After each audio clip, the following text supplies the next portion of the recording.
Hello everyone, this is the video on the Theorem of Pythagoras. This is a special theorem. Number one, for you to be able to use the Theorem of Pythagoras, you must have a right angle triangle. It must be a triangle and one of the angles must be 90 degrees or right angle. Then the whole triangle is called the right angle triangle.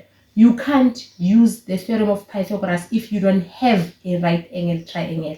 The second thing is that it works with the hypotenuse. I've written for you here hypotenuse. Which line is that? Is the line that is opposite the right angle. Usually, some people like to say is the longest line. Sometimes you can't tell which line is the longest. You have to look for the right angle, and that line that is opposite the right angle is the hypotenuse. So how does the theorem works? It says that the hypotenuse or the line that is opposite the right angle squared, AC squared. This line is AC. AC squared is equals to the sum of the other two lines squared. So it's AB squared plus BC squared. And when we are doing geometry, you have to write the reason. So if you use this theorem, you have to write Pythagoras, explaining to the person who's making your script, why are you using this theorem? So when you're using this theorem, first, very important, you can't use it if you don't have the right angle triangle. Okay, we're going to look at an example how to apply the theorem of Pythagoras.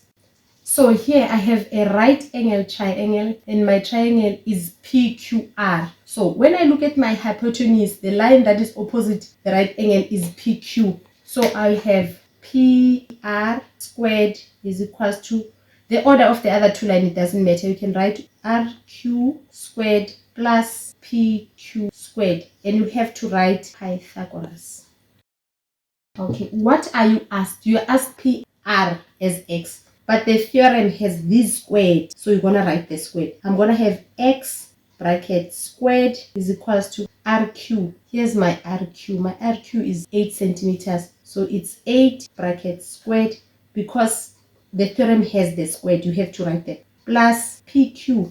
PQ is that what? 15 bracket squared. Okay. Then we're going to take our calculator and punch everything in. Right. X squared. Why did I put the brackets in this question? You particularly don't need them in this question, but it's good practice in maths when you're having something square and you're substituting it to put the brackets. In case there's a negative, the square will affect the negative as well. But in this question, if you didn't put the brackets, it will not make a difference. So x times x, it will be x squared is equals to 8 squared is 64.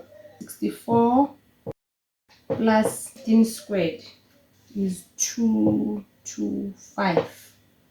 And then when you add x squared is equals to 289. Then I'm not asked to find x squared, I'm asked to find x. So I'm going to put the square root on both sides. Then I'm going to have x is equals to square root 289. It's 17. So it means x, that line is 17 centimeters. We'll write the units as well. So this is how you use the Pythagoras. It is very important to look at which line you were asked. Write the formula first, substitute and calculate the line that you asked. This is the end of our lesson. Thank you for watching.